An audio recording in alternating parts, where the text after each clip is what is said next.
Nyctography, Episode 8, Part 2, The Appeal, a Karmelo Anthony Case Update. Less than 24 hours after Karmelo Anthony was sentenced to 35 years in prison, his legal team filed a notice of appeal. What's followed since has added a genuinely new layer to a case that a jury had already decided.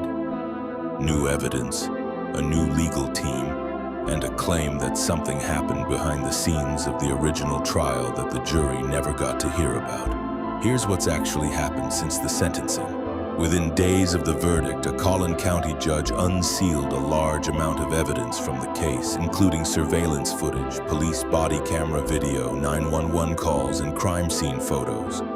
Material the jury had already seen during the trial, but the public hadn't. Among what became public was footage of Anthony's arrest and his interaction with police afterward. Around the same time, Anthony assembled an entirely new legal team to handle his appeal.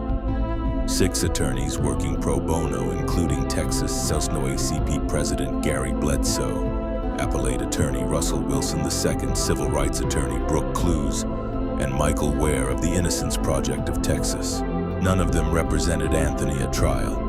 In a statement, the group said their responsibility was to determine whether a legal error occurred and to make sure every issue supported by the record was fully presented on appeal. They also struck a notably measured tone, saying they recognized, in their words, the profound loss suffered by one family and the uncertainty facing another. The formal appeal filed in July makes 2 central claims. The first is procedural, that the trial court improperly restricted public access to the courtroom, which Anthony's attorneys argue violated his constitutional rights. The second claim is more serious, and it's the one that's gotten the most attention. According to the appeal filing, Anthony's original defense team and prosecutors had an unwritten, informal understanding, what's been described in reporting as a gentleman's agreement, that would have narrowed the trial's scope to only the events of the morning of April 2nd. As part of that understanding, the defense agreed not to introduce testimony or evidence involving prior allegations against Austin Metcalf and his twin brother, reportedly including accusations of racism and bullying from before that day. In exchange, the filing claims prosecutors weren't supposed to introduce certain character evidence of their own. The appeal alleges that prosecutors broke that agreement during the trial, and that when they did, Anthony's defense team was left with only about 10 minutes to decide, in the middle of proceedings, whether Anthony himself should take the stand. According to the filing, the defense ultimately decided against it, based on an agreement they say had already fallen apart. It's important to be clear about what this is and isn't. This is an allegation made in a court filing by Anthony's new attorneys. It has not been independently verified, and it has not been accepted by any court.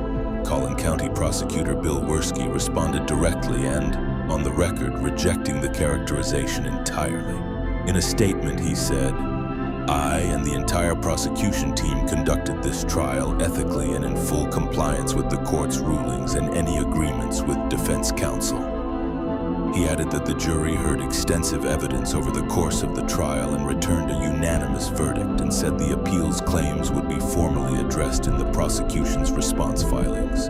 So where does that leave things? Nowhere final yet. Appeals like this one typically take months, sometimes years, to resolve.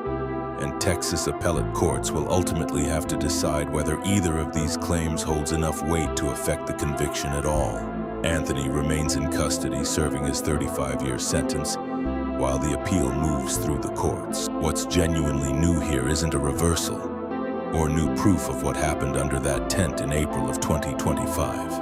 It's a formal, on-the-record dispute about whether the trial that answered that question was conducted the way it was supposed to be. A dispute that, unlike the stabbing itself, doesn't yet have a clear answer either. We'll follow this story as the appeal develops. If there's a meaningful ruling, or if the claims in this filing are substantiated or rejected by the court, that'll be worth its own update. For now, this is where the case actually stands. Not resolved, just reopened in a different way. Next time, another file, another name worth remembering.